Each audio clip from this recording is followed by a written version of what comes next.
Good afternoon, my friends. This is Paul, and today we're here to talk about our favorite frenemies, the INFJs. Now, why are INFJs considered frenemies, as in friends plus enemies? Long story short, because I don't want to detract too far from the purpose of this video, INFJs are some of my most amazing friends, but of all the types, they've also driven me crazy and hurt my feelings more than any other. Yes, that's right. Even the I don't give a darn about your feelings ENTJs haven't hurt my feelings as much as the INFJs. But why is that? INFJs have extroverted feelings. Surely they don't like to hurt people's feelings and want to do what's best for everyone. Well, normally they're pretty good at that, but when it comes to the ISTJ, they just don't seem to know how to function. They seem to just completely forget everything that they say that they are, and they're just completely bamboozled by us just as much as we're bamboozled by them.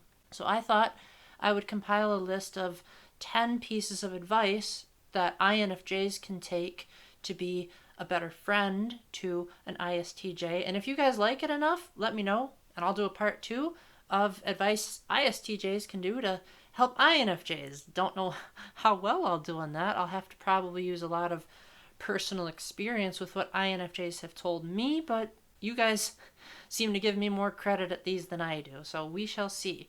Anyway, I wrote down 10 in no particular order, just the ones that came to my mind the first, so hope you enjoy what I have to say, and please let me know down in the comments if you are an INFJ and these have worked for you, and so that I can doubly reaffirm that what I have to say is valuable. So the first and most obvious, I said this weren't in any particular order, but I think this one still deserves to be number 1, and that's speak plainly.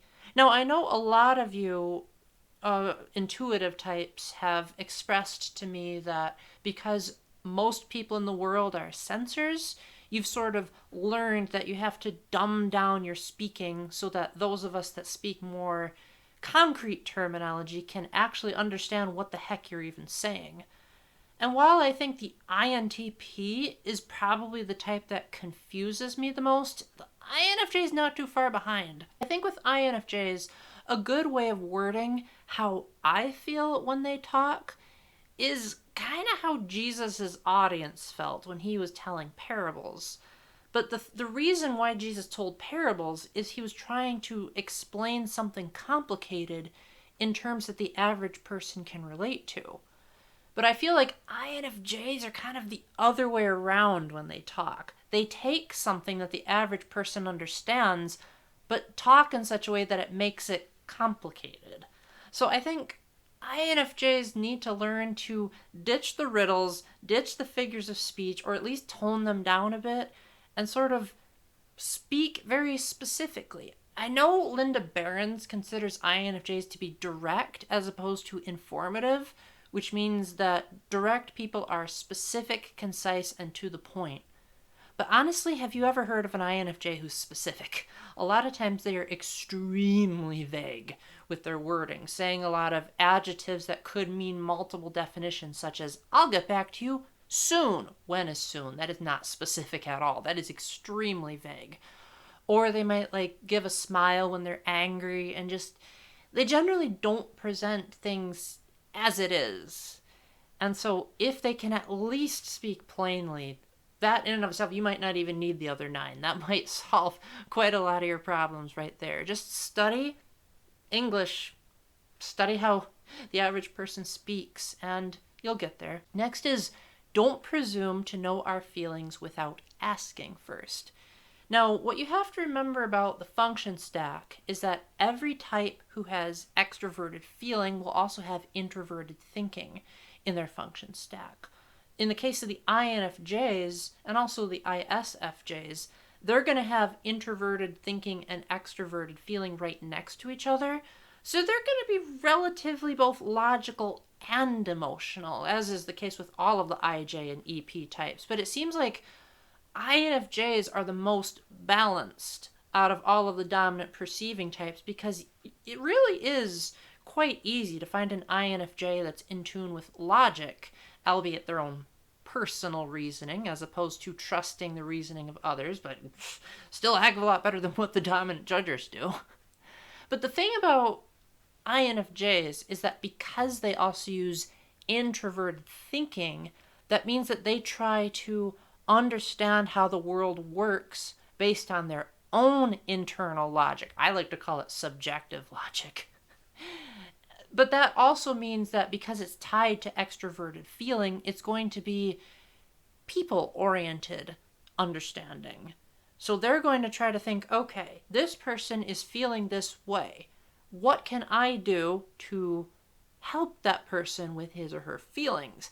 But a lot of times, especially because for INFJs, introverted thinking is in the tertiary, they come to the wrong conclusions, but they end up acting without asking. And they end up doing the very things that we don't want them to do. In fact, to further emphasize how much of a problem this is, most INFJs who claim that they don't want to hurt my feelings end up doing the worst thing they could possibly do to hurt my feelings.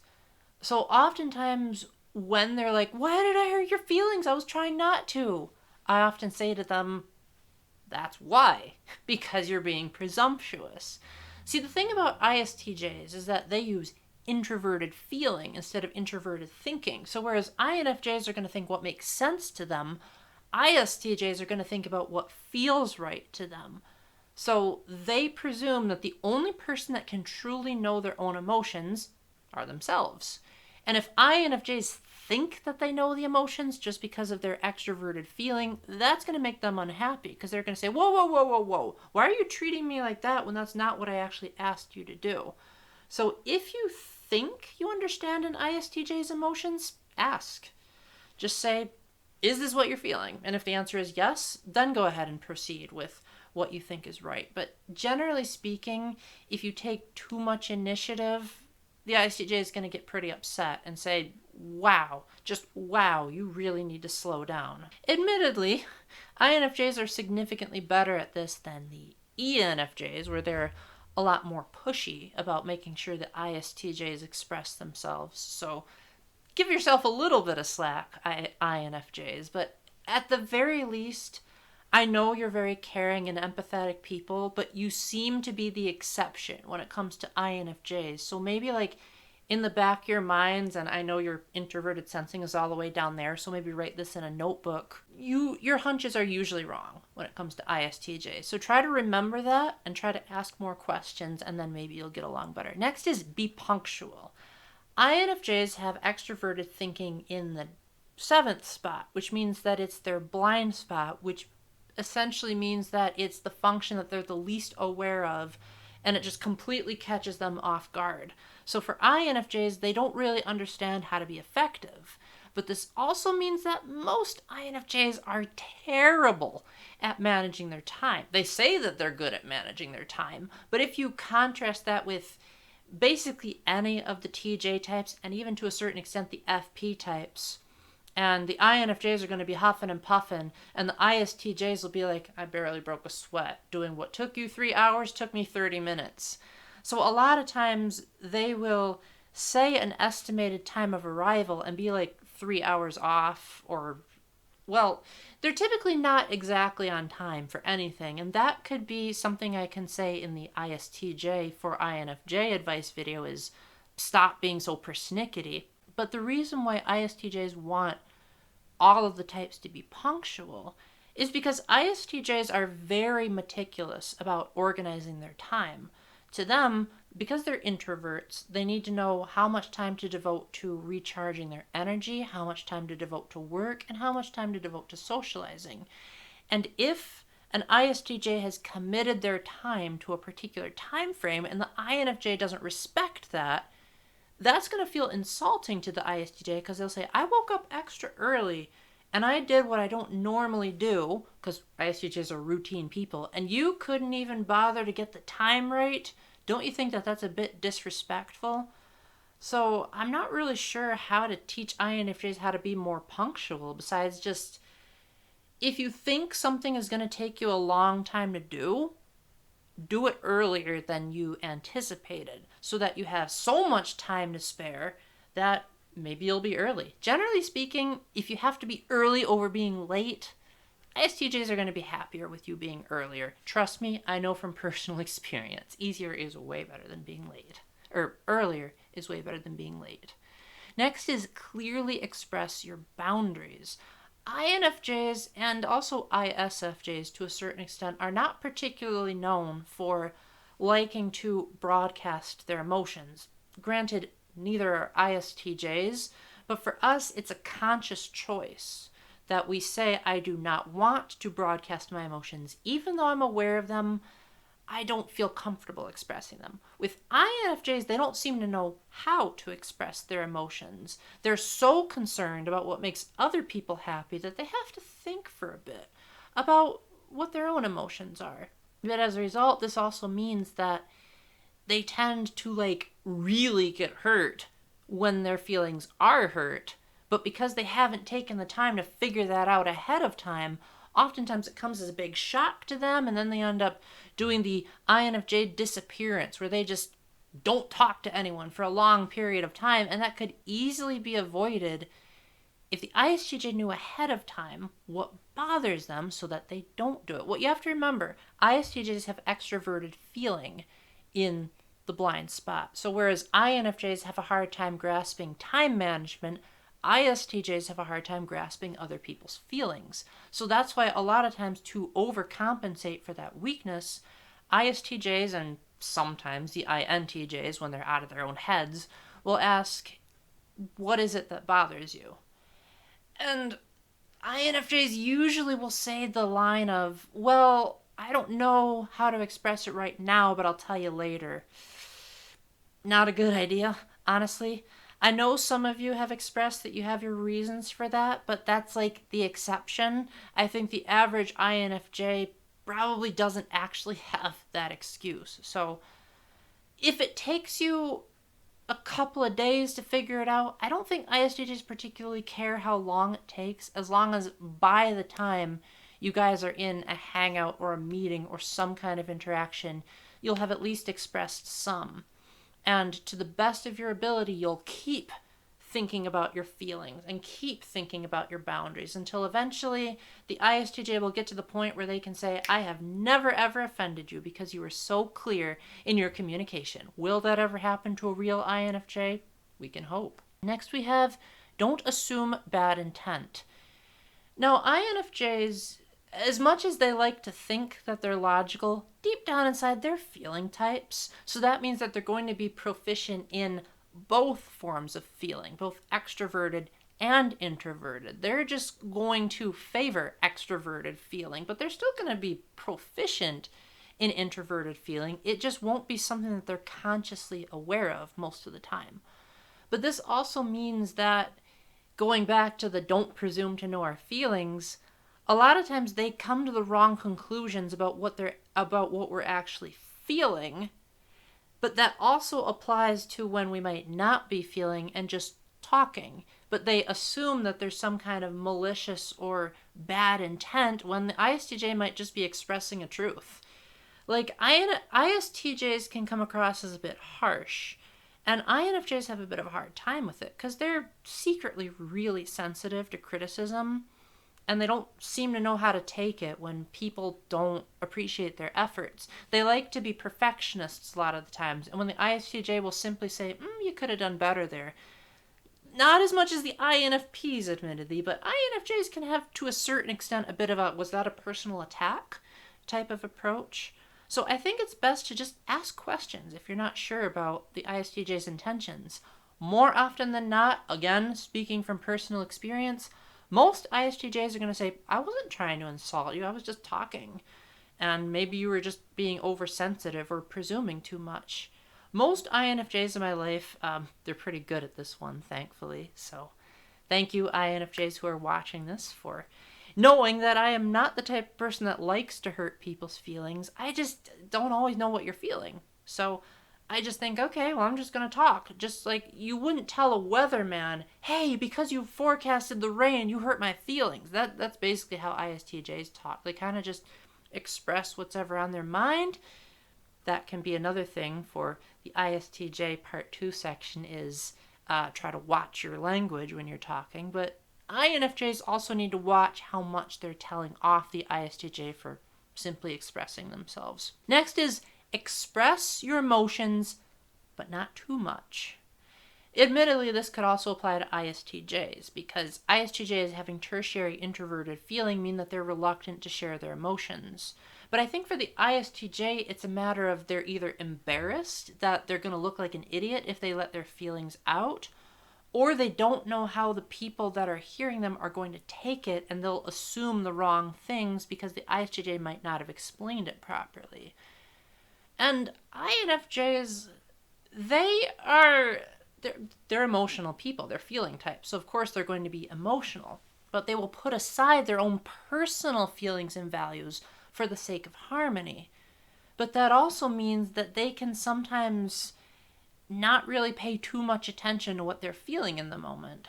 And so ISTJs are going to be a little bit annoyed if INFJs are constantly in a you first type of attitude without ever expressing themselves.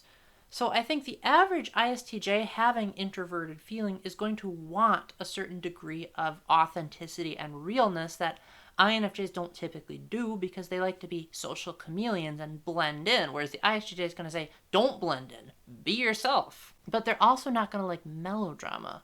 So if you get to the point where you're comfortable expressing your emotions, know when to tone it down too, because remember, ISTJs and INFPs share the same function stack. So they're both drama queens, but ISTJs are typically able to control their emotions, whereas INFPs are just like bleh, with whatever they're feeling. And ISTJs are like, okay, that's enough. A little bit of emotion is fine, but don't base every single thing off of it. And while a lot of you INFJs I know like to make fun of that, you also have your moments where you can kind of act like an INFP as well. So try to balance it out where you just ask the ISTJ, hey, is it okay if I express these feelings? Do I have your permission to cry right now? Okay, that's taking it a bit too far. But generally speaking, ISTJs aren't as averse to hearing people's problems as you might think. According to Linda Behrens, they are one of only two thinking types that are affiliative, which means that ISTJs are going to value cooperation and checking in with the group.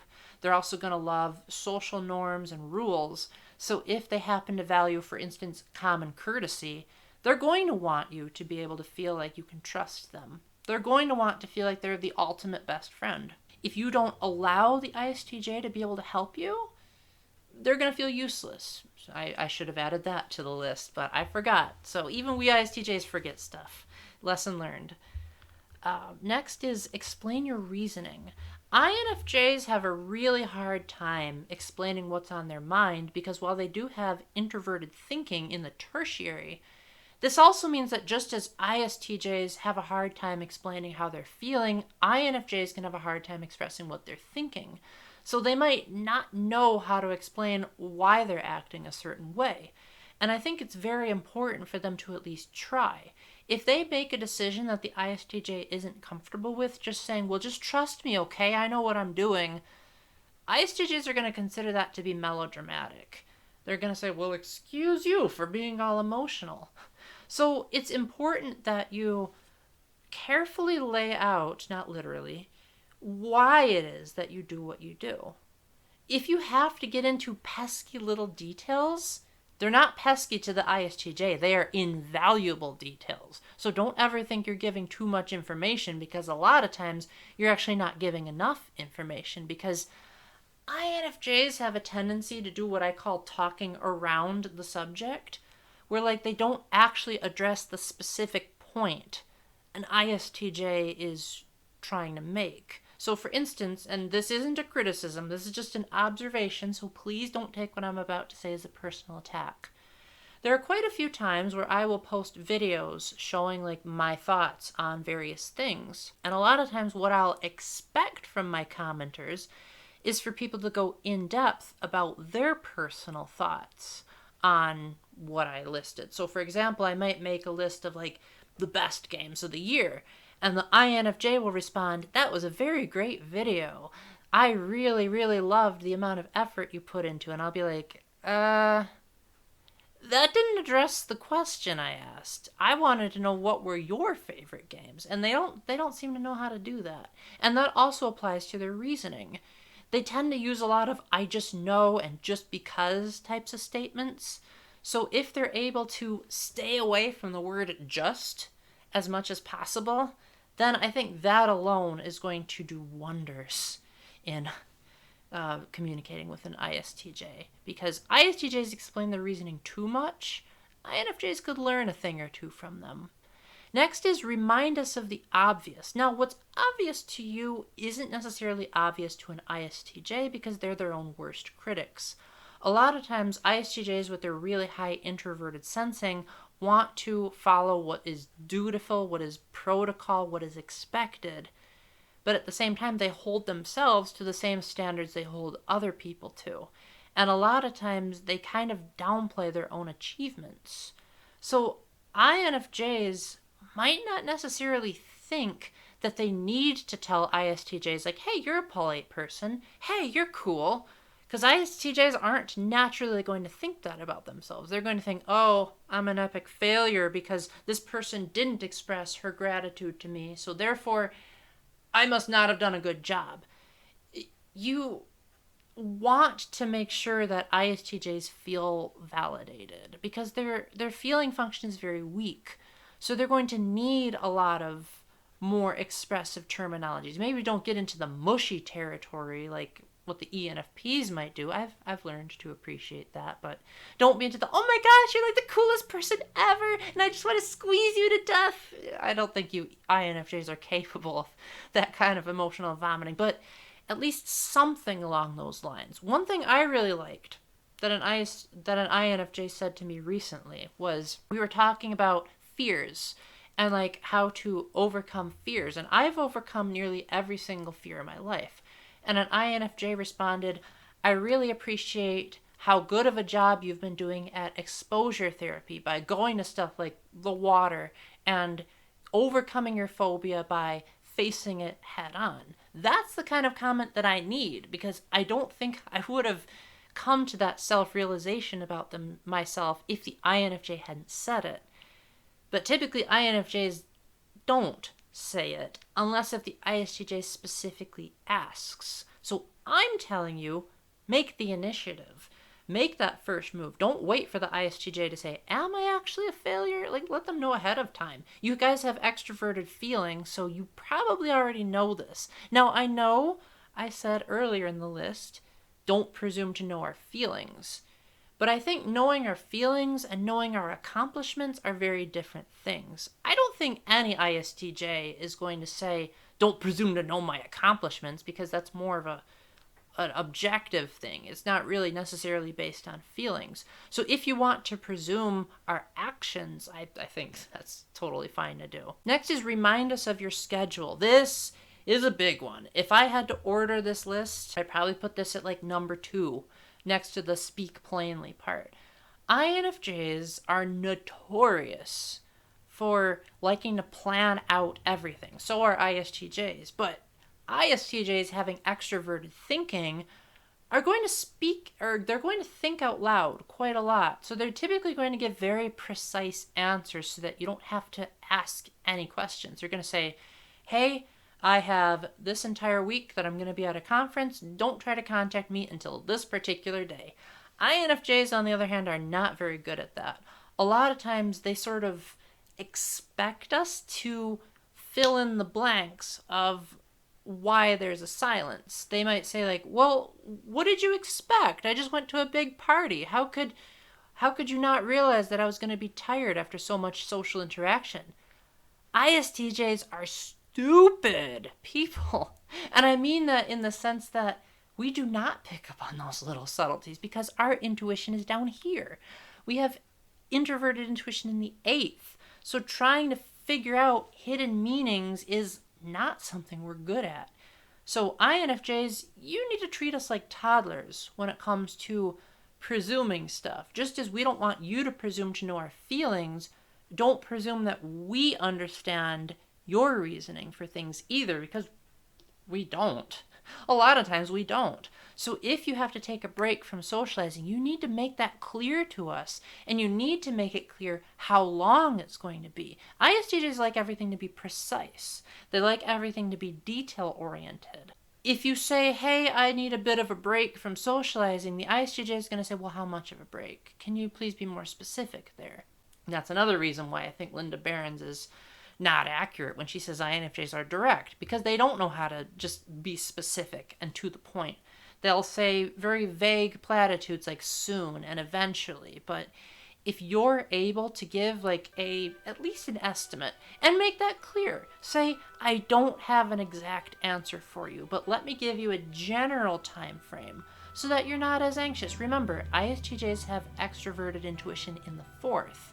That means that they tend to think about the what ifs as opposed to the what will be's. They tend to think outward as opposed to deeper. So they're going to be thinking about every possible thing that could go wrong. And that means that if you spend more time than usual in your disappearing mode, or you're like more busy than usual and you take longer than usual to answer a text, ISTJs are usually going to assume the worst. They're going to think maybe something happened to you, and they're going to get like in these paranoid modes. I know for myself, INFJs have sometimes presumed that I'm joking when I've said like, hey, are you still alive? Are you okay? Spoiler alert, I was not joking. I was actually thinking that stuff. So that's why it's important to be more forward. If you need to step outside your comfort zone a bit to really think to yourself, okay, do I really know my schedule down to the hour? We would really appreciate that extra effort. Just as you know, we try to do extra things for you. We would appreciate it if you did that for us. And number 10, I'm sure there's more, but that's all I wanted to write to prevent this video from being... Okay, it's longer than I wanted anyway, but still. Grow a backbone. This probably applies a bit more to ISFJs, but at the same time, the extroverted feelers in general typically don't really like confrontation. If something is bothering them, they're typically not going to do a very good job of expressing it. They're going to say, well, if it keeps the peace, then I'll just put up with it. I'll let myself be trampled upon. But ISTJs don't want that. We want to be stopped if we're hurting your feelings. We want you to say, no, I am not happy with that. So it's imperative that you tell us ahead of time what it is that's bothering you. And remember, explain your reasoning. That was something else I mentioned. So if you explain your reasoning and if you explain your boundaries, you might not even have to follow this step at all. But at the very least, try. Anyway, I gotta wrap this up because folks just started appearing in my house. So my introduction's gonna be shorter than usual. Let me know down in the comments what you think.